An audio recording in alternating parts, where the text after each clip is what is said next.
Welcome to the Fragility Forum 2026. 3 days and 3 central themes. We were exploring the World Bank Group's new FCV strategy, different ways to tackle FCV for the climate that we're currently living in. We will be looking at employment through an FCV lens, and then also talking about and hopefully creating and strengthening partnerships to aid FCV. Those are the conversations that we will be having, not just this morning in this opening session, but all through the forum. So I've told you what is on our agenda, but what is on your agenda? Turn to someone who looks smart and ask them why they're here.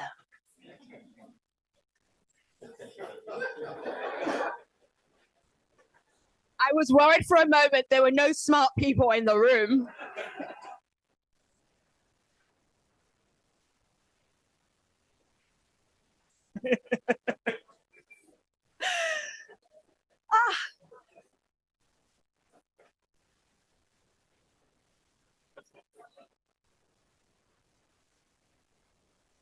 This is going very well.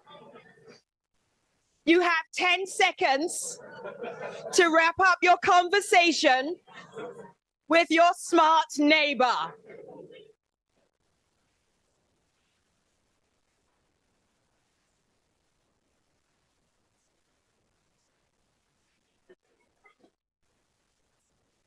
I had no idea we had so many smart people with agendas and goals for FCV.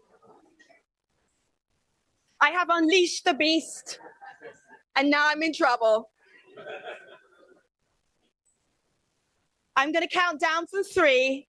When I hit 1, silence will ensue. 3, 2, 1. Thank you. This is a hybrid conference, a hybrid forum, so I'm greeting everybody who is watching online, as well as everybody who is here live in Washington, D.C. Fragility Forum is the hashtag you will want to use to share the knowledge that you will gain from being part of this forum. We will also have something a little unusual, a little creative for you to participate in. That person is called Pat Burns, who will be animating and turning our conversations and us into cartoons. Hello, Pat. Hello. Pat, can you show us what you're doing right now? Okay, we see it. Okay, can we hear you? Very good. So, Pat, I'm going to come back to you in just a moment because I'm really going to be fascinated to see what happens when we have President Chapo and President Banga on the stage and what they will look like as cartoons. He's going to be working for the next couple of days, so I'm sure they will be very flattering. A few weeks ago, we asked young people who lived in fragile states and fragile communities what they needed, what they wanted for their future.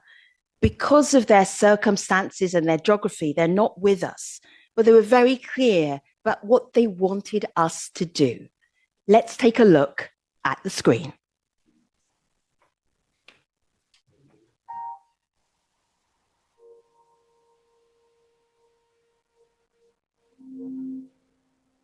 Une région où de nombreux jeunes comme moi sont nés dans la guerre, ont grandi dans la guerre, l'insécurité et l'incertitude. Youth unemployment is not only an economic challenge, it is shaped by structural instability, restricted mobility, checkpoints, and severe economic pressure. I understood that I cannot escape, that I cannot stand aside. Malgré tout ce que nous traversons, nous les jeunes réfugiés avons encore des rêves. And this is my chance to speak up. Aujourd'hui, le manque de transparence et l'accès aux opportunités empêchent beaucoup de jeunes de réussir. I dream of a future where we can live with safety and hope. Dignified jobs would be young people earning their own, having agency, and being paid to do the jobs that they love while protecting the planet. It means young people should not have to struggle endlessly just to survive after getting an education. Mais pour que tout cela devienne possible, beaucoup de choses doivent changer. Ce qui doit changer est que les jeunes vivant dans des conflits ne doivent plus être oubliés. لما الشباب يحصلون على الدعم والفرصة المناسبة يقدرون يطورون نفسهم. Young people are ready to contribute. Ce que nous demandons, c'est la chance. We just need the opportunity to put ourselves. Young people are not just survivors of conflict. We are leaders of change and hope for a better tomorrow. My name is Jason. My name is Anna. I am Cecilia. Je suis Mugisho Bachekinez Arnold. My name is Hawa Usman. Donc, donnez-nous juste le moyen et voilà, nous transformerons nos réalités.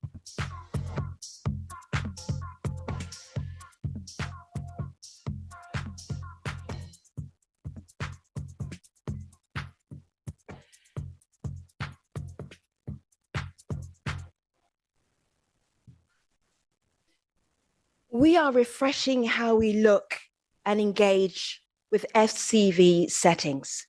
We will have two presidents to talk about their work and their ambitions and their goals. President Daniel Chapo is the president of Mozambique. Your Excellency, defined by welcome. Global.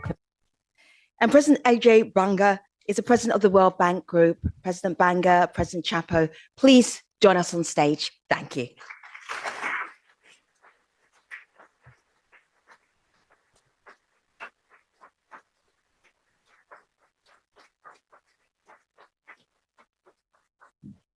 Another 10 seconds of applause, please. Wasn't quite long enough.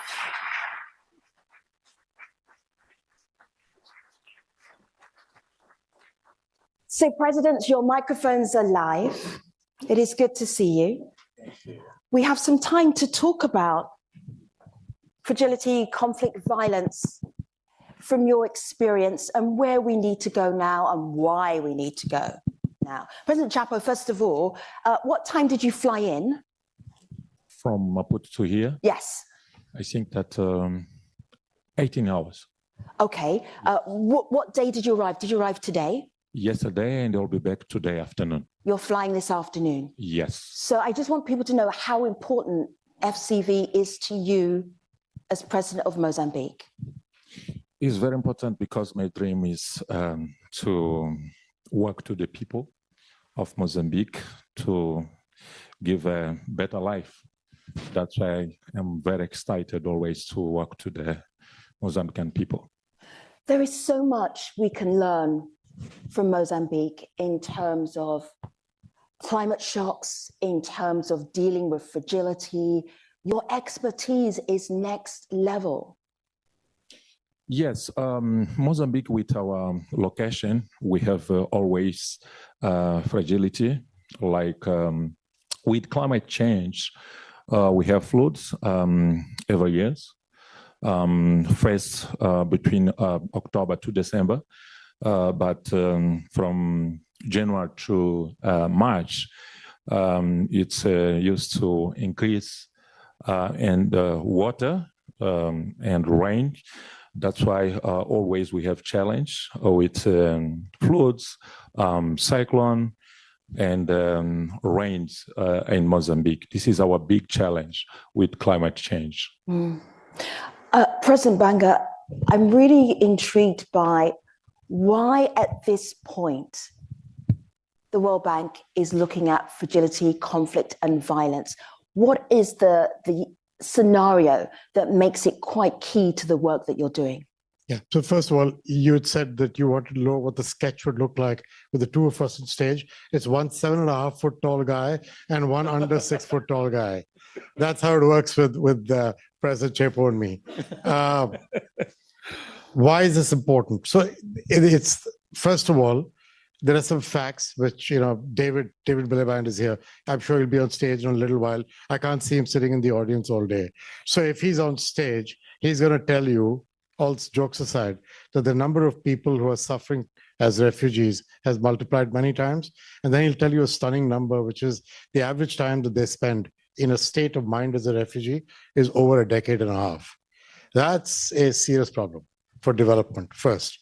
Second, more than half the world's poor live in countries that are FCV. Third, our financing has gone from $4 billion in 2015 to 30 plus last year. Part of that is for a good reason, we're engaging. Part of that is for the poor reason of the scale and size of the problem multiplying. We just need to find a way to get out of this cycle. And the World Bank's focus on poverty alleviation through creation of jobs for young people, which you could hear on the screen during the video, cannot be done unless we tackle this head on. And that's why it's important. President Chapo, what is your vision for Mozambique moving forward? If you talked about climate shocks, yes. But there's also conflict as well in Mozambique. And historically, there's been conflict in Mozambique. So how do you plan? How do you get out of this? Recovery, what's next? Thanks so much. Let's to say thanks so much, World Bank. Thanks so much, Mr. Ajay, President, to invite us to be here to talk about Mozambique. We have two challenges. First is floods, cyclone with climate change. But in north of Mozambique, we have terrorism, That's why I think that it's easy to do investments about fragility before the conflict, not after the conflict. After the conflict, it's expensive. That's why I think that to Mozambique is very important to talk about investment. To talk about investment because we have now in Mozambique 4 investment in LNG projects in north, in zone where we have terrorism. I'm talking about the project of ENI. This is Italian company. 2 projects. The first project we are calling Coral South, other project Coral North. The 2 projects in something like $15 billion. And the other project is the project of the leaders Total. We are talking about either $15 billion. And the biggest project or the biggest private investment in Africa is the project of ExxonMobil, $20 billion. I'm talking about $5 or $6 billion in next 5 or 10 years. But we have a challenge, terrorism and floods, cyclone. That's why now our people in Mozambique, we want to think about how we can resolve the fragility, because we have many young people, you don't have jobs, you need jobs, you need, what can I say? The people need skills, the young people. And I think that to fight against fragility, the key is investment. That's why our vision, to give the answer your question, is what can I say? We want to diversify our economy. Now we are talking about LNG, but you know that in future, maybe 20 years, 30 years, the LNG will be over. That's why in Mozambique now we want to diversify our economy. In Mozambique, we have assets in energy sector. That's why last year we invited Mr. President Ajay to come to Mozambique to see our assets in energy sector. Let me, with your permission, to say thanks so much, Mr. President Ajay, to be in Mozambique, was together, and you saw our assets. In Mozambique, it's possible to do hydropowers. We have our principal hydropower now in Tete province to export energy from Mozambique to our neighbor country. I'm talking about South Africa, Zimbabwe, Tanzania, Zambia, Malawi, many of our neighbors countries. We have assets, we have demand in our neighbors' country. And you know that gas is something like raw materials. That's why it's possible to do a fertilizer with gas. And with our national company, gas company, ENH, it's possible to do power plants, to do more power plants and transmission line from Mozambique to our neighbors' country. We think that we have assets in energy sector, potential to do agriculture, tourism, digitalization process, industrialization. We have two principal corridors in Mozambique. That's why we think that transport and logistics is potential to do investment in Mozambique. I'm talking about investment because fragility now is real in Mozambique with floods, with cyclone, and with conflict in Cabo Delgado Province. I think that solution is investment to find employers to the young people. I want to say thanks so much again, World Bank, Mr. President Ajay, because we are working together now to know how we can give the skills to the young people. It's very, very important skill to the young people, because if we have the young people, you don't have a job, you don't have employers. This is a big fragility. That's why the terrorism, it came from out from Mozambique, but some young people is the Mozambican young people, because you don't have job, you don't have employers. This is a big fragility. That's why I think that the investment is solution. Development Mozambique is solution to fight against fragility. President Banga, it's intriguing listening to the president of Mozambique talking about this is how we are building our way out of fragility, conflict, violence, instability. But the World Bank 4-year strategy goes beyond Mozambique. It's global. What would you pick from that strategy that would be helpful for our attendees today to understand? Partnerships, jobs, private sector? I mean, so first of all, let's go back to that statistic we talked about, right? The money going in from 4 to 30 plus billion. The question is that money going in for the users for which it would be best designed to deliver the most impact?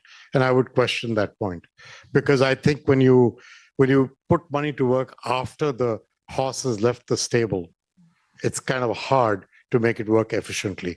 That is the point that Daniel was making right at the beginning when he said, I want to get ahead of this, get ahead of the fragility. You have to find a way, I think, for us all, not just the country of Mozambique or a president in another country, or people like us or the UN or David or others. We have to find a way to engage earlier when we get warning signals flashing about a country going in the wrong direction, and see if at that time, by putting all our resources to work, by combining all shoulders to the wheel, can we turn the tide of that movement? Can we bend the curve of that movement?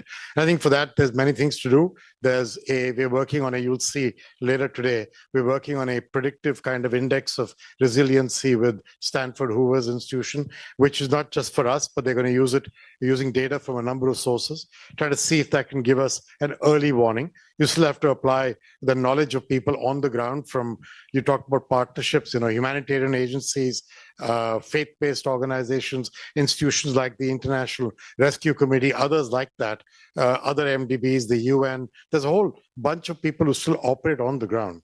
And the question is, can we use the feelers they have out there to get better information, to give us better insights, which add to the data we get from the kind of index that Hoover will produce? So the first thing is, can you get ahead of the curve? And then can you engage with governments in a way that shows whether, if a government is really committed and is trying to get ahead of the problem, should we engage with them differently from one that shows lower commitment, lower ability to use money wisely? So I think those are the first set of steps. The second knowledge piece to know is that in these FCV countries, in the next 10 years, 250 million young people will come of age to be of working age. Mm.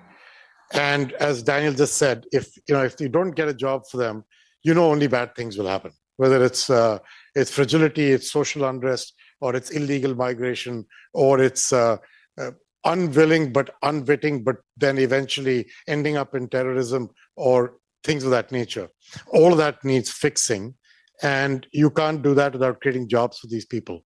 And the reality is that 90% of jobs are created in the private sector. And Daniel talked about Total and Exxon and ENI, and I think those are important, as is EDM, his electrical utility, but then there are all these small, micro and small enterprises who actually create the overwhelming majority of jobs of that 90% that come from the private sector. So the question is, can the World Bank change its approach towards dealing with these small and micro enterprises and see if we can help them find stability even in a conflict-affected country? Because they exist. They're still enterprise in the north of his country. When we were together, where he has this issue, there's still private enterprise on the ground. The question is, can we get them the support and the systems that they can pull through this problem? So that's kind of the issue on private enterprise. And the third thing on jobs is, and I've been banging around on jobs for the 3 years I've been here, I believe that development has got fractured into individual causes for good reasons, but poor outcomes. Because individual causes mean that your money doesn't combine together. 1 + 1 doesn't become 3. You know, if in healthcare, you care about vaccinations on the one hand and buying medicines cheap on the other, the health minister on the other side is not interested only in vaccines and is not interested only in cheap medicines. They're both very important. But what they really need is the ability to deliver universal and primary healthcare to their people. So you've got to start finding ways to not allow development to get fractured into individual causes, but to step back, look at the big picture. And here the big picture is young people and their future. Mm-hmm. And that requires investment in infrastructure, roads, bridges, airports. You know, he's talking about corridors. He has 3 corridors in Mozambique that make sense. 1 north-south and 2 east-west, 1 lower down towards the southern tip and 1 in the center. And if he gets these 3 done, not just for energy, he needs them for agriculture and tourism and other things to work. Those are all part of investment in infrastructure. Then there's the investment in human infrastructure, schooling, skilling, healthcare. Yeah. And only then can you talk about the right governance. So Daniel is busy working. We've got a private sector advisory group in Mozambique. We're trying to give him feedback from them on what his government can do better to enable small, medium, and large enterprises to flourish. And then comes the issue of private capital investment. If you go the other way, you're not going to get private capital to come if they don't get the right infrastructure and they don't get the right governance. Both are very important, and his government is seized of that. Having said that, any political system, 2 steps forward, 1 step backward, half a step sideways is part of life. The question is, on the whole, can we keep moving in the right direction with the sense of urgency that I think you need to feel if 250 million young people will be ready for a job in 10 years? That is a very short time frame, very short. With this short time frame, President Chapo, you have an inclusive national dialogue to guide your direction. Yes. Tell us more about that, please. I think that we don't develop in any country in the world without peace and security. You know, peace and security is the key to development and country. And in Mozambique, we think that it's very important to talk about our challenge, you know, with all people, public sector and private sector. That's why now we are doing national dialogue with all people. I'm talking about private sector, public sector, and all the people, the young people, women, men in Mozambique, to find our challenge and to discuss how we can change something, for example, in political way, economical way, commercial way, and about business in Mozambique. That's why in my office, I have the labor unit to open Mozambique to the business, and we're doing many reforms in Mozambique. With this reform, we want to change Mozambique. We want to open Mozambique to the business. We want to, our focus now is private sector, you know. That's why I'm talking about, for example, the transport and logistics. I'm talking about agriculture. I'm talking about infrastructure. I'm talking about LNG project in North. But you know that we have terrorism in North. That's why we want peace, and national dialogue is very important to find the way how we can put Mozambique in peace and security situation. But let me to explain you, with your permission, that, for example, in North, in Cabo Delgado, we have the LNG project. Is $50 or $6 billion in the next 5 or 10 years. But it's very important to talk about social responsibility with multinational company, to talk about local content. That's why in Mozambique now we approved the new law of local content. It's very important to fragility and about how we can work together between public sector and private sector. In Mozambique, we have 3 models to work together with private sector. The first model is concession. Second model is PPP, public and private partnership. And the last model is BOT, building, operation, and transfer. That's why I think that to development Mozambique, to fight against fragility, the investment is very important. The public and the private investment to work together, because the national dialogue, we are talking about peace and security. This is the key to development Mozambique. If we want to invite the private sector from any country to the world to Mozambique, is very important, the peace and security. That's why we're doing national dialogue now. But our focus to development Mozambique is private sector and public sector to work together in 3 models, what I explained it now and I said. Thanks so much. President Banga, your passion for jobs in the private sector is so obvious. And then when we bring that into the FCV setting, how can you know that there are tangible improvements, concrete developments in terms of jobs? How will you know that? How will we know that? I mean, look, let me be clear on jobs. Jobs come from the private sector, but it doesn't come without the government enabling the circumstances for that to work. Right? If you really want them at scale, government creates the processes, rules, and infrastructure, as well as the guardrails for the private sector to work in. And you need the guardrails because you need to make sure that what happens with private sector development is in the direction that is good for society locally. You can't just let this go without some kind of system.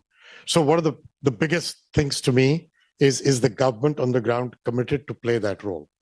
If they're not, it's really hard to get the private sector to invest there and do so in a way that doesn't cause harm of a type that you do not want to see 5 to 10 years later. So I want to make sure you understand that I'm very cognizant of the need for government commitment. And that's why in Mozambique, when we discussed this, when I was with him traveling last year, that was a big topic of our conversation.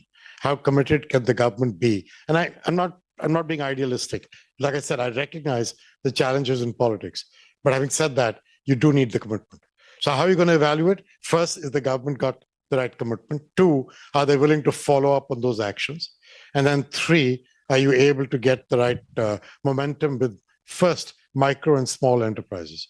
Because I think governments can deal with Total, Exxon, and ENI without much of our help. But where they need our help is with the level down from there. And that's where we can be constructive through both our private sector lending arm, but also our ability to provide political risk insurance and other kinds of insurance through the system. And that's what we're working on. One of the big challenges in approaching micro and small enterprises is twofold. One is if the business already exists, most of them are starved of capital and financing. The MSME financing requirements in the world in a year are in excess of 10 trillion. They get about 4. So they're short 60%. And most of the reason for that is because the traditional way of reaching them through the banking sector is cost ineffective. It's hard for a bank to reach them. It's hard for them to service them. And then the cost of capital assigned to the kind of lending they do to micro SMEs is very high because micro SMEs don't have assets. So the best way to lend to them is cash-based financing. Cash-based financing is listed as being unsecured for a bank, which means you're dinged on capital. So there's a circular logic here that needs fixing. Again, something we're working on. And then the last part, and then I'm going to shut up on this, is entrepreneurship for young people. Young people, you heard them on the screen. Somebody said, just give us the tools to win, and I can do it. And that's part of that is, can you give them the encouragement to open new businesses? And there's a whole way that we're thinking of how to approach that with government. So that's what we're up to. Finally, President Chapo, you sound, and what struck me from our conversation today is you sound like everything is under control. It's very smooth. You have all of these investments, no problems, no barriers whatsoever. But if you're being very candid, and I think if candor is perfect for this particular forum, what is the most challenging part of being president of Mozambique in an FCV setting? Just in a single thought.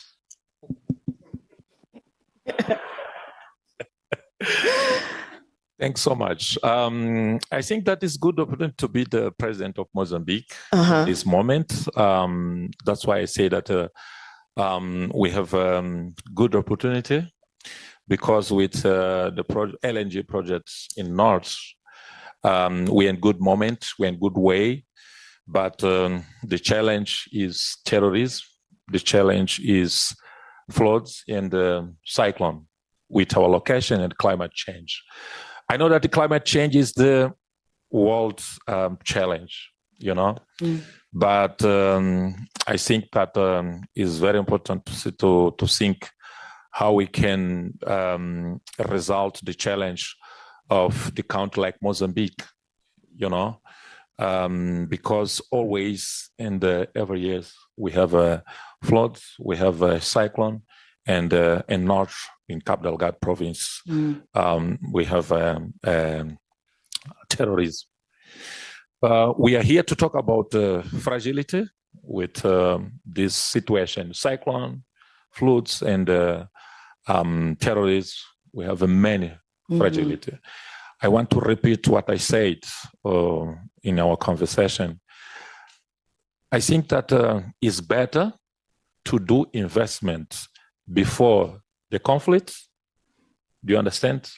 Preparation. It's cheaper, preparation, you know? Yeah. Then after the conflict is expensive. That's why I want to say that it's very important to do investment now to create good environmental without fragility. Then before after the conflict. President Chapo, I know what you're doing. You are seeding the meetings that you will have later on today before you fly back to Maputo. And I appreciate that. So President Chapo, President Banga, thank you very much. Thank you, gentlemen. Thank you. Thank you, President. Thank you, President Banga. Appreciate you. Thank you very much. Thank you. So if you want to share some of this conversation, you may already be doing it. The hashtag is #FragilityForum. What is the World Bank Group's new strategy for FCV? You can actually look at it right now. You can look at the executive summary. If you point your phone camera to the QR code, you will find refreshed FCV strategy for the World Bank Group. I will leave it up there for you for a moment. While we are bringing on a new chair so subtly that nobody has even noticed it, I will check in with Pat Burns. Pat Burns will be talking to you a little bit later in the atrium where we have so much activity happening. I highly recommend that you go there. But Pat, pick up your microphone and turn it on. And then I'm like really curious. Thank you, it worked. I'm really curious about, at a Fragility Forum, what are you cartooning? I am trying to capture what people's anxieties are all about. because psychologists say that anxiety is uncertainty plus threat. Looking at things through a cartoon lens helps us dial down the threat and see what the possibilities are and maybe make way for hope. Thank you so much, Pat. Pat will be available to you today and during the Fragility Forum. We spoke a lot about jobs, private sector, and investment, and our next panel will dig deeper into that because they are creating those jobs, those opportunities in the private sector in regions that very well know FCV. I'm going to ask to come onto the stage Basima Abdurrahman, founder and CEO of KESK in Iraq, Roland Fumandan, he's founder and CEO of Greenhouse Ventures. Roland, welcome. And Patrick Ashe, who is president of the National Assembly of Côte d'Ivoire, former president of Côte d'Ivoire, and part of the World Bank Group's Jobs Committee. Thank you very much. We appreciate you.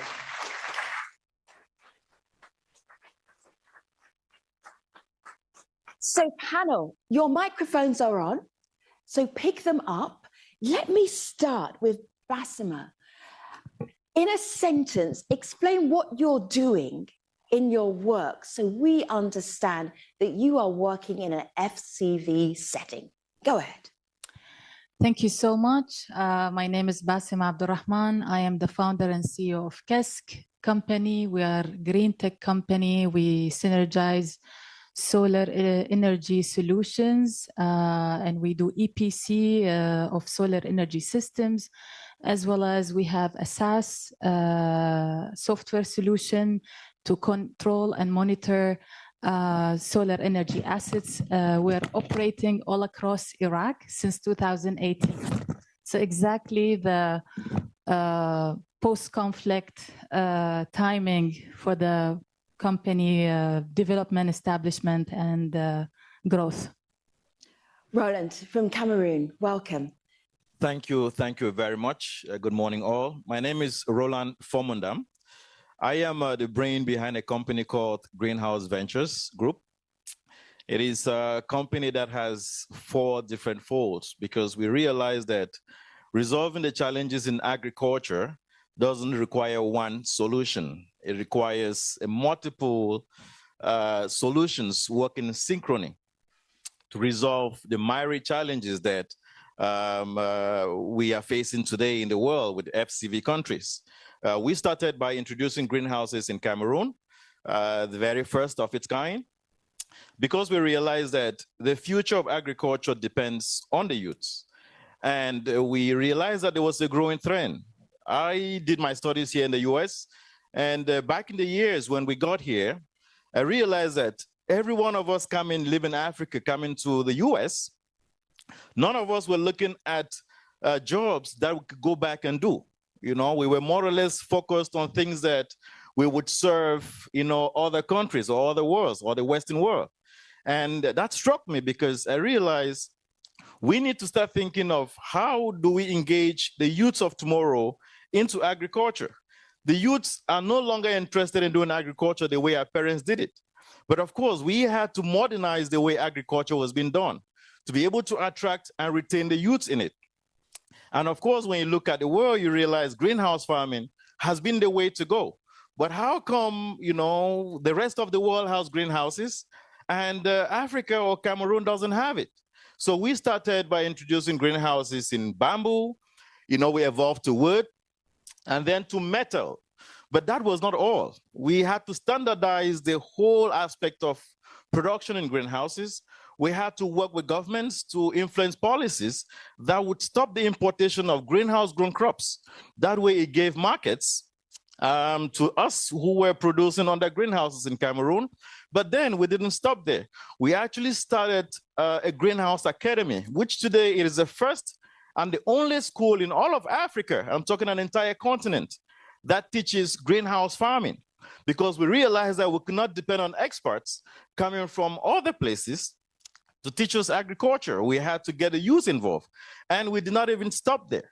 We went further now to engage with supermarkets, because if you're producing in greenhouses, You cannot compare or you cannot sell on the same market with outdoor producers. Roland. So today we have supermarkets that have created eyes for greenhouse grown crops locally. Thank you. Thank you, Roland. I want to bring in Patrick here. Patrick, former Prime Minister, of Côte d'Ivoire. That connection between employment and recovery out of a fragile conflict or violent setting, that's critical. Please tell us why. Thank you very much. As you know, Côte d'Ivoire went through a very difficult crisis for 10 years after a military coup, ended up with the post-electoral crisis that left 3,000 people dead. And when President Ouattara took over the countries in 2011, still in the street, you have mercenaries, snipers shooting at civilians. It was a nightmare. The GDP went as low as what it was before 1960. And it was the same thing in all areas. There was shortage of water in the city, and you have to fight back all that. 15 years down the line, we were able to double the GDP. We were able to have 7% average growth rate all over. And that just shows that really when you have leadership, vision, sound policy and programs, fragility is not a destiny. You can go from fragility to resilience and from resilience to prosperity. What we have learned from that, we went through very systematic steps within the sound policy and program. First of all, you have to consolidate security, peace and security. We went from a security index of 6.8 to 1.2, much better than what you can find in so many developed world. Second, we set up a peace, truth, and peace institution to really strengthen, peace. Third, we need financial resources because you need investment. Thanks to God, we were in the debt alleviation program that the former government wouldn't move forward because they didn't want to talk to the development financial institution. The president went to talk with them, and we were able to move through the reform that allow us to reach the alleviation program.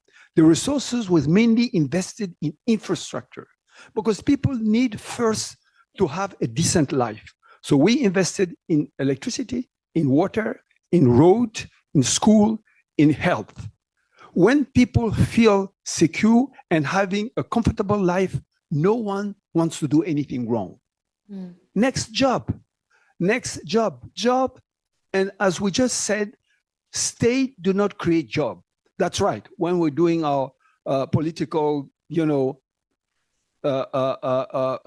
meetings and all that, we need to tell people, yes, we're going to create that many jobs and so on and so forth. But we all know that job only comes from the private sector. So you have to do every single thing to have the private sector back. And having the private sector back is not just saying, oh, everything is fine, you guys can come back. You need to have an independent source saying that, yes, everything is fine. Thanks to God, African Development Bank has left the country because of the crisis. We knew we had to get African Development Bank. That would be a very strong signal to the private sector and the public sector outside development institutions to say everything is going fine. Yes, 3 years after the crisis, after 2011, African development moves back home. Second, as long as the United Nations Peace and Security Forces was at home, people felt that there was still not security. And yet, 5 to 6 years later on, we agreed with the United States, with the United Nations peacekeeping forces that they could withdraw. So they withdrew from the country. So what came back was a massive investment of foreigners. We went from 2011 to 2025, 16-fold, multiplied by 16-fold the foreign direct investment. That creates, on that same period, 3 million jobs. So now we're heading to be a lower middle class, upper middle class country, and we hope that we are going again, to reach 4,500 GDP per capita in the next 5 years. Prosperity, and we have hope. issue now is the surrounding country still have terrorist issues on the border countries, you know. But we have learned from our crisis, from our experience, that the worst situation is to have your own people involved in the crisis coming from outside. Because the foreigners, you can follow them, but your own people, they can be anywhere, and then they can harm you really bad. So we had this massive program with the World Bank and financial institutions on the northern part of the country, creating 25,000 jobs per year, and setting an environment where we work on school, health, education, so that the people living there, youth and less young, feel at ease at home. They don't want anything to disturb the environment. Kids are not interested in any mercenaries, any criminal activities. When they don't have alternative, just a motorcycle and $500 can put them in any crazy things, even against their country. Patrick. So, yes, so the thing is, yes,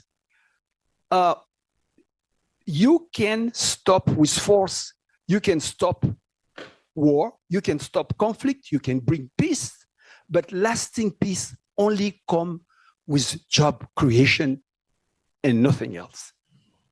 Patrick, the reason I paused you because I want to talk about that job creation. Basima, you are doing that in Iraq, growing a business, creating jobs. How do you do it in that kind of situation, those kind of circumstances? What can we learn from what you're doing? Thank you so much for this difficult question.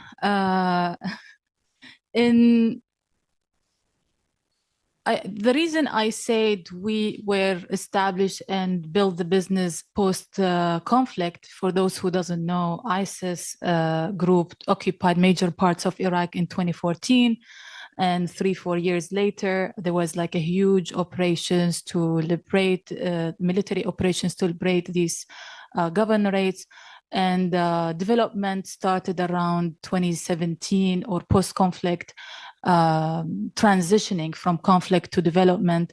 So this is when the company was established in a very, very critical timing. So we had to navigate through the fact that we are a business that is built around and needs to thrive within a healthy and developed ecosystem, but that did not exist. So when you ask me, how did you do it? I really don't know.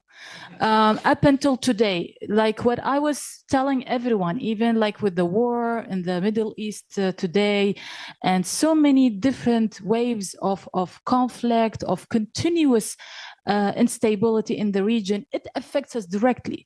We are a heavily invested company on solar energy assets that comes from abroad, and the Strait of Hormuz is closed for months now, and it took us, this is just one of so many ways we're going through. What I want to say today, we are a unique breed. Our type of business is not built on the government ecosystem. We are entrepreneurs who started from zero without support or financial support from any entity. We had to start with few $100s or a couple of thousands to establish a company and then build it from there little by little. So it's years of this slow development, but also resilience and navigating through every new wave that we go through. We have to, I don't know how to call it, but we need to continue navigating through things. And we're fighting every day as business owners to make sure that we don't close down. We continue the business. We might have to go through some hurdles, but what we are doing, we are generating sustainable jobs. And generating sustainable jobs is actually investment in stability. Because when the government is heavily relying on certain commodity, and 60% of that GDP and the budget is going to government fund, and 4 million to 5 million of population is relying on government salaries, this is already very fragile environment. So the private sector steps in. When everyone leaves during conflict, we show up, right? We are the front line fighters, but by providing and creating jobs and creating stability. I'm not going to talk about the sustainable development and the renewable energy and the independence of that. This is all already taken care of. What we need today from the public sector is just leave us alone.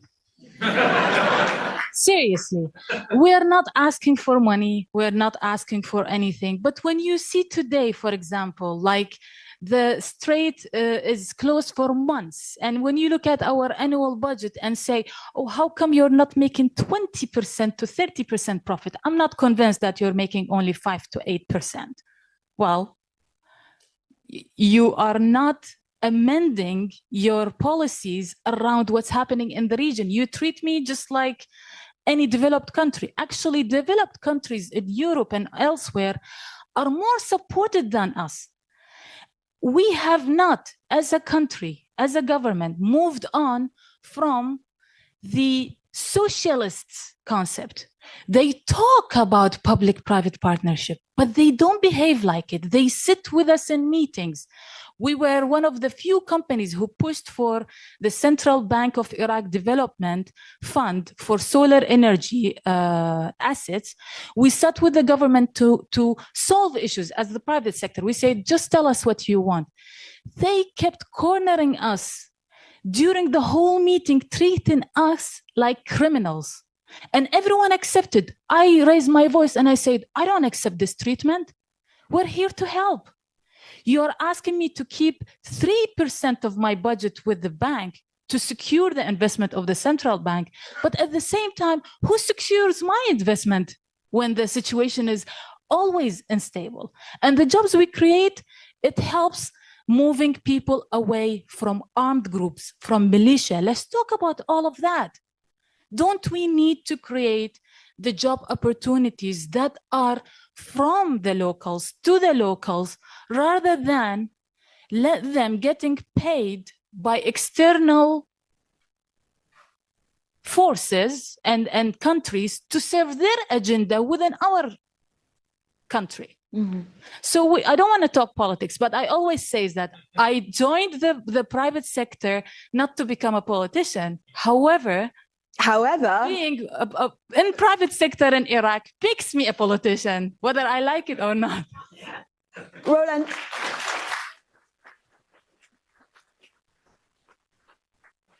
It is quite interesting to hear you say these things, and it is the same everywhere. You know, we in the private sector, like she was saying, at some point you become a target when you begin to succeed. You have more eyes on you. They don't care what value you bring to the economy. It is more about what can be gotten from you. But of course, I think that is what makes the mantra under which we work. For me, it has been very, very interesting because I looked at something. There is a statistics that says 65% of the population are farmers. And there is always that challenge. How do we get to this 65% population? I think with the president talking here and talking about these micro enterprises, there was a question, how do we get to those people? You know, when the World Bank sits in Washington and sends money to commercial banks for this money to trickle down to farmers, it doesn't get to those farmers that we want to get to. It gets to those farmers who are big farmers, who are in the city, who have all the collateral, and who really do not need that. But how do we get to the bottom of the pyramid? These are people who are totally disengaged from the community. And we took that and said this would be where we want to have value. What did we do? We said one of the things that we have under the Greenhouse Ventures Group, we have developed, we established the first farmers microfinance in Cameroon. And when I say that, it is because we are focused on farmers. We are providing resources for farmers. Not only that, we are also providing them with a market, because it does not only serve for you to give them money. It does not only help them to grow crops, but how do they get markets? And how do they get markets that enables them to be sustainable? This year in Cameroon, we had a dip in cocoa prices, just like for corn, and farmers were shattered. Farmers who went for banks and took a lot of loans were unable to make it. So what did we do? We decided we would create a credit union which would not stay in the city and wait for farmers to leave the villages and come to the city, because those farmers are totally disconnected. They see those in the city as they live in another country. These are people who are totally off the grid. So we took our bank to these villages. We created accounts for them in the villages, and then we started providing them resources for them to grow crops in their localities, which they mastered that much. Roland, yes. I'm going to leave it on the end of that success story, because people now know what you look like. They know what you sound like, and they will come and find you for more conversation. Okay. But for our panelists, this was a little preview from Patrick earlier, who has so many great things to say. No lasting peace without the private sector. Patrick, what is your line that you want to leave our attendees with? What line would you like to leave them with? Yes, as I just mentioned, I think that still she needs us and we need her because, you know, we need fiscal revenue. We need each other. Okay, fantastic. We need fiscal revenue. Roland, do you have a line to end with? Patrick, people know what you look like and they know what you sound like. They're going to spend time with you. Sure. And I'm moving things along. I'm coming. But as a former prime minister, this might be a little bit of a tussle. That's right. No, I mean, we need fiscal revenue, definitely. And that's why we want the private sector to be there. We need fiscal revenue. The issue, and what she's saying, what do I do with the fiscal revenue that I've collected, you know, and I should use that to create an enabling environment for her to grow, to become bigger. Because, and I'm saying it, you know, there is no way out with the job for the youth. The continent, at least, you know, Africa, as you know, we're going to have a gap of 400 million jobs in the next 25 years. Now, how are you going to insert this youth within the economic life without the private sector? So the fear is what are the private companies that are going to come in the next 25 years to create this job, and in which sector? Which sector are going to drive growth sustainably and inclusively in the next 25 years? Is the biggest, you know, concern and the biggest, I would say, challenge that we all have. Thank you. Please, there is no more issue as far as we need the private sector. Only the private sector can create job. Without job, there is no peaceful rest and there is no growth and development. So now, how do we move, you know, to the next step? Talking to each other, and that's where we should start. Patrick, you know, I'm going to release you so you can talk to our attendees. Roland, I thank you. And Basima, leave us alone. Basima, Roland, Patrick, thank you. Appreciate you. That is a goal that we can attain. Thank you so much. Thank you, Roland. Thank you, Patrick. So earlier on, we were discussing partnerships and how important they are in an FCV setting. When presidents are applauding you, you know you did a good job on the panel. Take note, panel 3. We were talking earlier about the power of partnerships and how impactful that they can be. Also about finding data that actually supports the work so we can look at FCV in an innovative way. I'm going to introduce a video for you, which basically shows both of those aspects of what we're doing over the next few days. This is from Stanford University's Hoover Institute. They are in a partnership with the World Bank Group, and they're talking about some of the work that they're doing right now in the FCV setting. Let's take a look at the screen.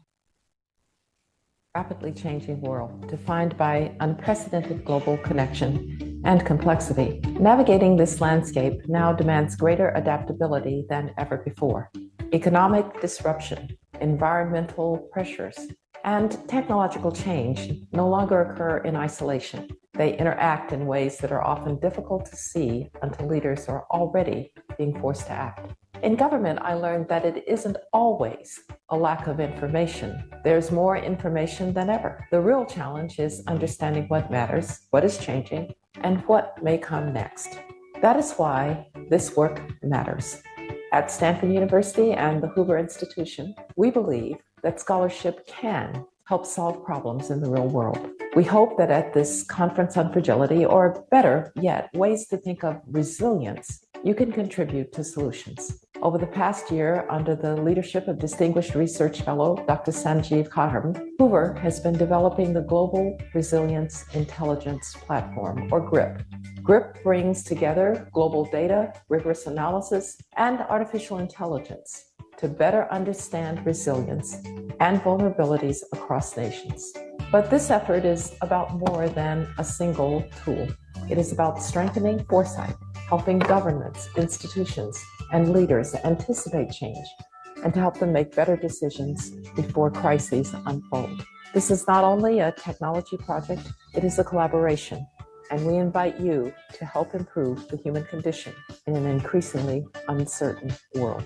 Resilience is a society's capacity to absorb shocks, adapt to change, and build toward greater stability, prosperity, well-being, and sustainability. GRIP is the AI-powered, dynamic data intelligence infrastructure for resilience, risk, investment, and innovation decision-making across the public, private, and civic sectors worldwide. The platform consists of 5 core foresight pillars: political, economic, social, environmental, and technological.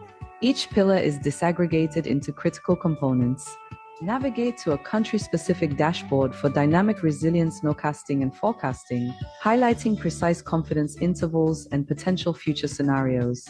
Members can understand the major drivers of resilience trajectories across and within the 5 pillars, explained in actionable language to inform more precise and effective decision-making powered by frontier AI modeling. Members can use the classifier tool to transform the nowcasts and forecasts into intuitive custom categories and traffic light diagnostics. Additionally, members can anticipate emerging global, regional, and national trends directly through user-curated watch lists across and within all regions of the world. GRIP provides rigorous predictive analytics revealing exactly how underlying causal drivers shape future scenarios, enabling decision makers to prioritize influencing the major drivers that will shift trajectories towards increased resilience and positive transformation. Finally, frontier large language models translate this mathematical attribution into structured narrative foresight, providing the strategic clarity required for proactive and decisive action.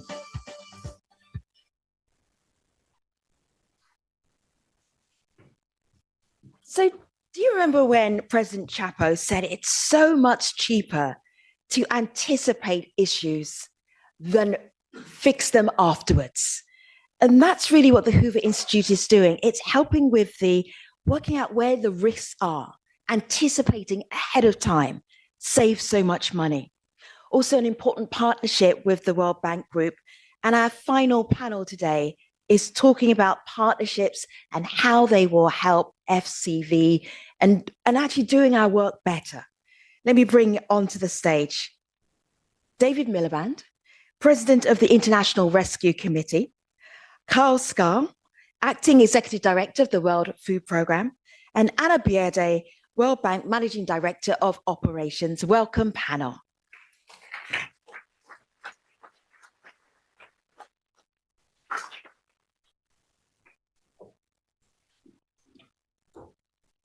I wanted you to think about, the microphones are on, then fade them up so they're ready for you, about partnerships that you are relying on right now when we look at fragility. David.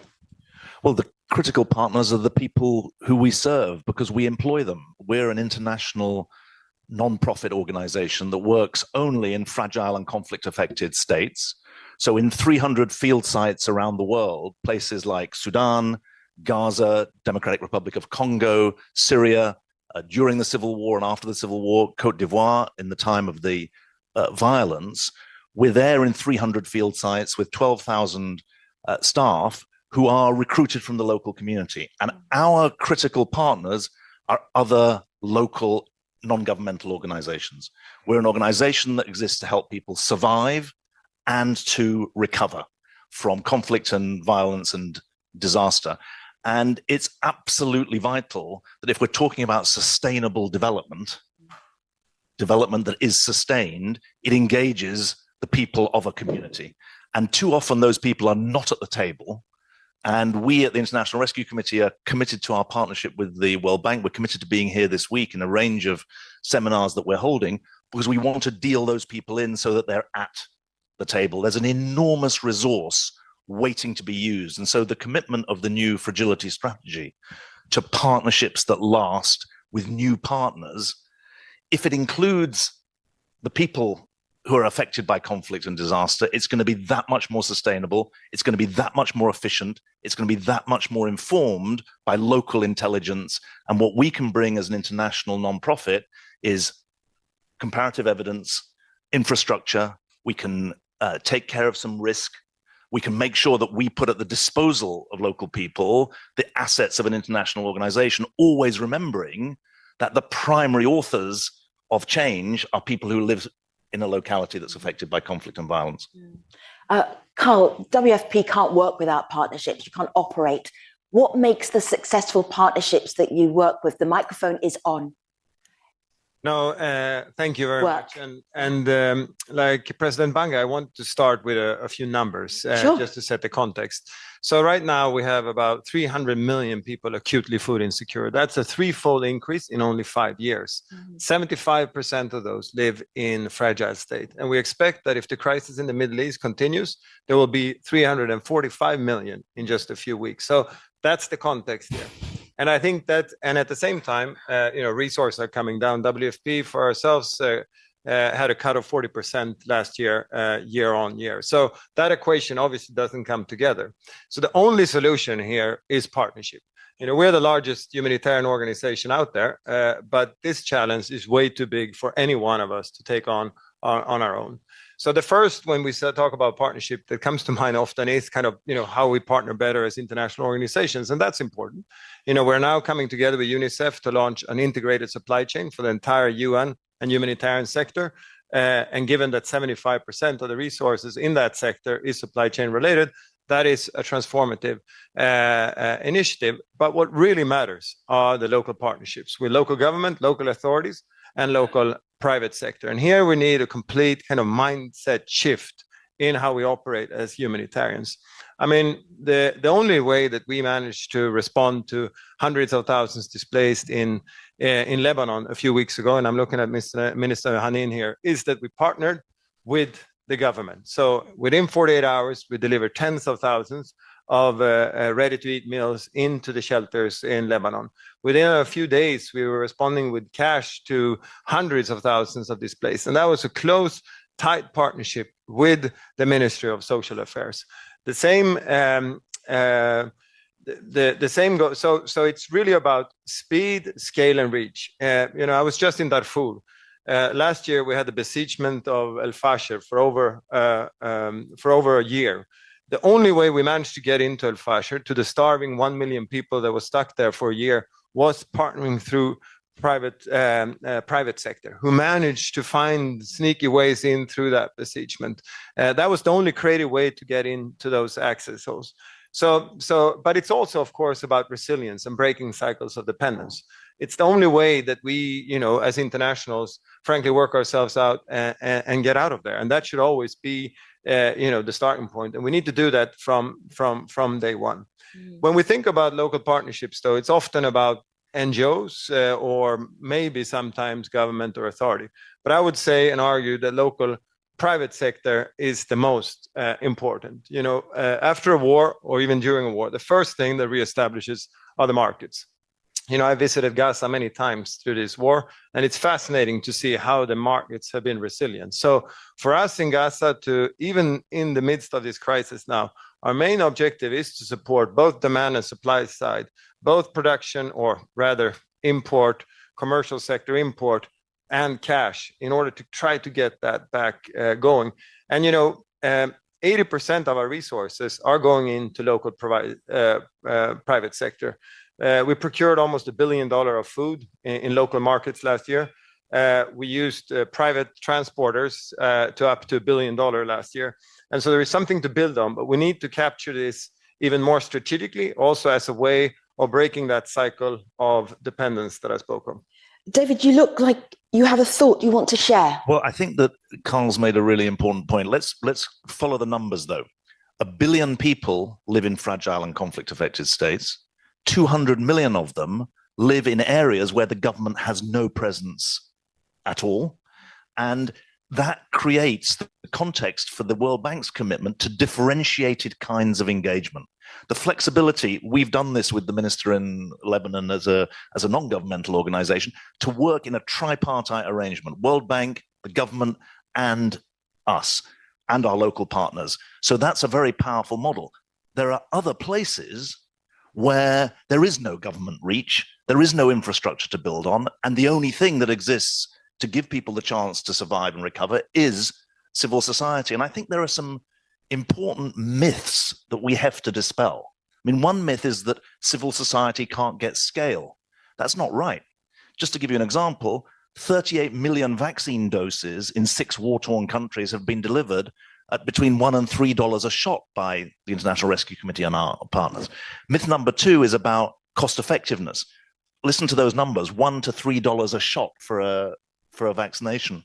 And then the final part is about sustainability. And I mean that not in the environmental sense, but in the social sense. I think that the idea that civil society is going to be there forever and is the absolute core to a thriving community is critical to how we understand the sustainability challenge. Mm. Anna, where are the gaps from the World Bank Group's perspective in the fragility arena where you feel we need to create partnerships, we need stronger partnerships? Where do you see those gaps? Thank you so much, Femi, and great to be here, in fact, with two great partners, and welcome to everyone to Fragility Forum 2026. So I think traditionally, our partners have always been, of course, the government, of course, the private sector, and also development partners. And it's really those three, in many ways, we have always focused on and worked through. And we have had, I would say, a select number of NGOs and civil society that we've worked with. What's different going forward and what we have seen emerge, and you heard some of it from David talking about complementarity, but also hard to reach places. And you heard Carl talk about being able to respond quickly when there's an emergency, and that relies on an infrastructure and systems and processes being set up. So going forward, where I think the gap is, and that we've started to fill, but not at the scale that we need to fill, is that we need to disaggregate and break down the private sector. President Chapo spoke so eloquently about the large investments that are needed for the country. International private sector needs to come. But President Banga also talked about where will the jobs really truly be created, and Basima spoke about it too. It's really the local private sector. So in the new FCV strategy refresh, we put a lot of emphasis in Shift 3 on creating jobs through the private sector, but really understanding the different types of private sector that needs to be in, and then addressing what Ajay spoke to, which is what are the barriers that need to then be addressed for the SMEs, the MSMEs to be able to thrive. That's number one. Number two, we need to really think about who can best reach people. And how do we work in complementarity and supportive fashions? So take some of the work we're doing with IRC right now. Look at what we were able to do in Lebanon, in fact, and we have Lebanon in 2 examples here. And I have to say the minister who's here, Hanin, who also, of course, is one of us, always good to see you come back home to the World Bank, really looked for how can I get the complementarity of these different players I need. And in both cases, we've been working for years to help set up a social safety net system, a social protection system in Lebanon, which requires policies, regulation, digital, bank accounts, knowing who the people are that need to receive the services. And then when the crisis hits, look who can come in, because now World Food Program is on site, can reach the people through the support. And on top of that, hard to reach people, IRC can come in because they have so many people on the ground. And I think this is what that partnership means. It means capitalizing, Femi, on who is on the ground and has knowledge and the reach and the network. And then the third group is faith-based organizations. We started working more and more with faith-based organizations. It's about getting the trust of communities we're trying to serve. Sometimes a faith-based organization is actually the best suited. And then I would just end by saying there are two groups that I have found absolutely critical to work with, and that is youth-led organizations and women-led organizations, because there's a whole unique element that you need to look at and get both your information from, and you need to be able to serve, because as President Chapo said, the fragility lies in not recognizing the aspirations of those people. Carl, if we're rethinking partnerships in fragility, looking at how do we do better, how do we have a bigger impact, can you help us out with what do we do practically? Half of this forum is leaders in the morning, practice sessions in the afternoon. I'm going to ask a leader to help us with the practice session. We're saying the right thing, but then how do we do the right thing?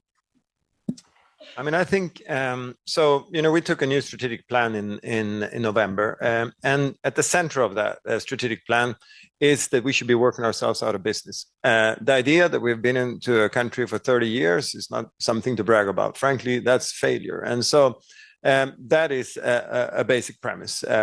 We are there to assist temporarily to strengthen local and national capacities to then, you know, for those to mend for themselves. And I think so it's a kind of a mind shift that is necessary. But the second is to start integrating this mind shift from the start. So already now in the Ebola response, for example, in the Eastern DRC, which has only been ongoing for 3-4 weeks, where we are providing the supply chain muscle for the WHO and the health response. We are integrating, you know, local capacity building from the start. When we are building the facilities, when we are building and setting up the supply chains, we should have done that. You know, what was it, 3-4 years ago, when we had a similar, although smaller, outbreak, and we would have been in a much better place now. But we're learning from those lessons and integrating that local capacity strengthening now from the start. But let me just pick up on something that I, you know, thought of when Anna spoke about also, you know, the importance here of human capital when we talk about jobs and education. Because in many of these fragile contexts, and I know UNICEF is here, I mean, many children are out of school. And I think there needs to be a stronger push of getting kids back to school and some kind of quality education for them then to actually be employable, if you will, as part of the pickup for private sector. And I think here the concept of school meals is a key one, because it both then provides nutritious meals for children. It is something that improves educational outcomes. It's something that brings kids to school. And the way that we have introduced it over the past couple of decades is that you do local procurement, you employ people from the communities. And so I think it's a one concept that touches all kinds of positive impacts that you need to break, you know, the cycle of conflict and dependency. Can I just put 3 very practical things on the table? The first is to remember always who is the ultimate client. The ultimate client is the person who we're trying to help get out of poverty. That's what it says on the front of the World Bank building, a world free of poverty on a livable planet. It doesn't say thriving NGOs, capacitated governments, busy private sector. It says people free of poverty. So number one, the outcome has got to be about the survival and recovery of the people that we serve. Secondly, transparent processes for deciding who is going to deliver, where costs are absolutely clear and where inertia is not the driver, but instead delivery is the driver. Third, there's been a lot of talk on the video and elsewhere about anticipating problems. Let's also stop shooting ourselves in the foot. We know that if you slash health services, if you decimate water and sanitation services, if you no longer have proper latrines, you're inviting an Ebola outbreak in the Eastern DRC. And that is, let's be honest, what's happened over the last year to 18 months in the Eastern DRC. So as well as using AI to follow the forecasts, to get ahead of problems, let's do that. Let's have parametric insurance that is triggered by climate events. I'm all into that, but let's also recognize that when we do the wrong thing, that also has consequences, and stopping doing the wrong thing comes first. If you had Did I not pause long enough for the applause? Thank you. Appreciate that. If you had one very concrete action to tell the World Bank today as they are looking at their new FCV strategy, what would it be? Carl. All right. I mean, we are the biggest, in the field, in our respective field, WFP, Humanitarian Agency, World Bank, the development giant. I think, what we would like to do is to move from the excellent partnership we have now to a truly strategic partnership where we understand the problems together and we find joint solutions to address those problems. I think since the president of Mozambique was here, in Mozambique, we have a great example of that, where we have been an implementer of a program delivering cash to people affected by climate shocks. Now we're instead working with the government to develop a social protection system that is responsive to those kinds of shocks, drawing on the experience, the field experience that we have from these years of delivering cash. And I think that's kind of the paradigm that I'd like to see over the next few years in our partnership.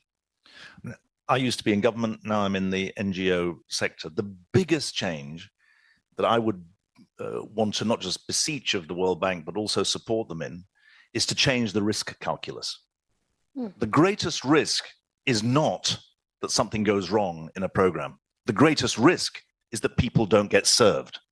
And we have to change our mentality so that it's actually the service to the people that comes first. It's a bias that's built in, and it's absolutely vital that we understand the greatest risk to all of us in this connected world is that people don't get served. Sure.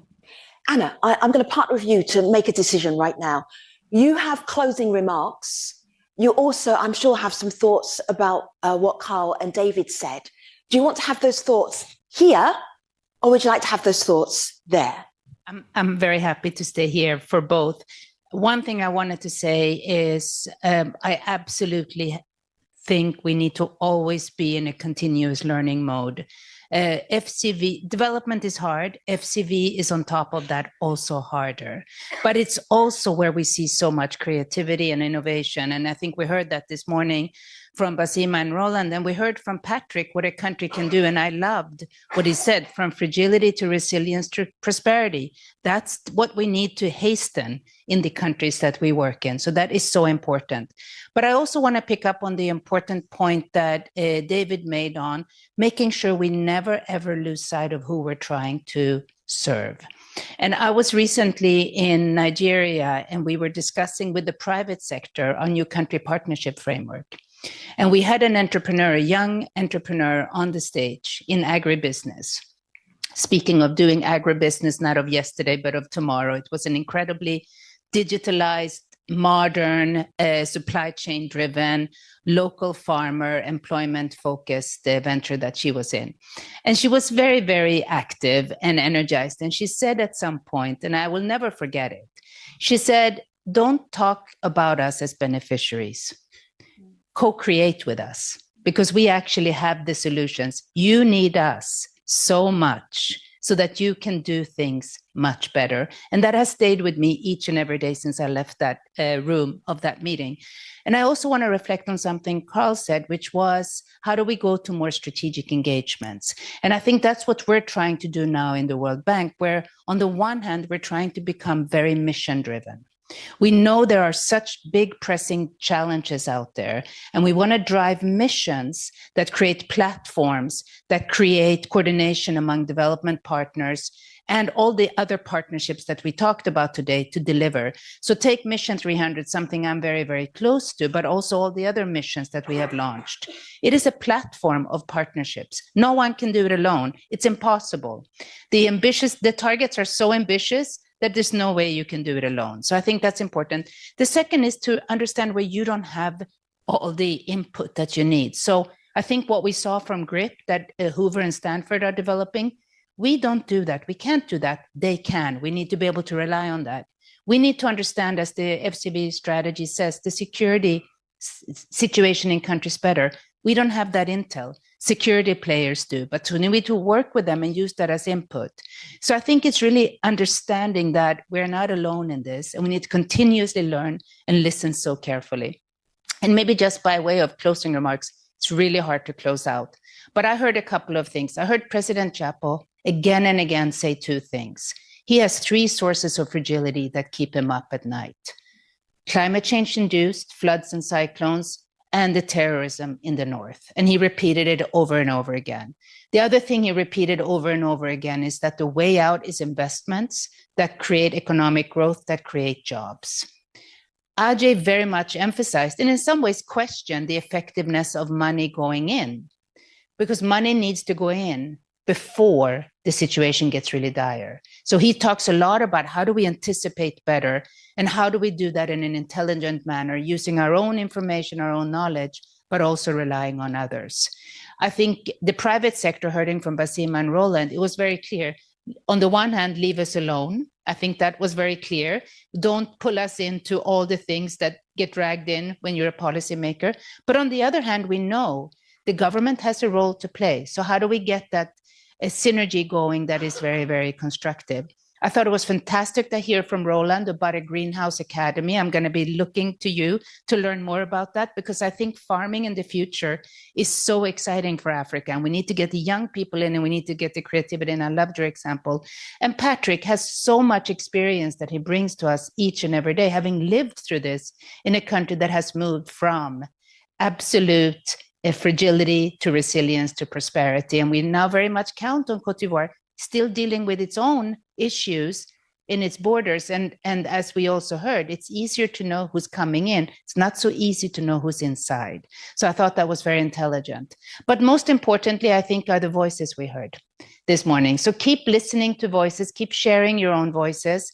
And we really look forward to 3 days of exciting discussion. We hope that you really, really embrace the strategy. Give us feedback on it. We will do a very proper midterm review of it, but I don't want to wait for that. So if you have feedback, there's the QR code, engage on it, and really, really look forward to the next few days. And thank you so much for being here.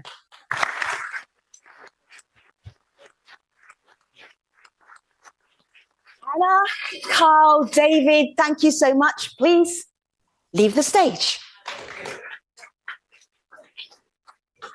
Thank you to all of the speakers this morning. Thank you for listening to all of the speakers this morning, or watching online if you have been doing so. Fragility Forum is our hashtag in the atrium. There's FCV Innovates. There's a whole plethora of exciting things to do in the atrium. For our agenda, look online and you will see, loosely speaking, leaders in the morning, practical sessions in the afternoon. And now my practical duty is to say thank you so much. You're the best audience I've worked with all day. And please enjoy your lunch. Oh, you're welcome.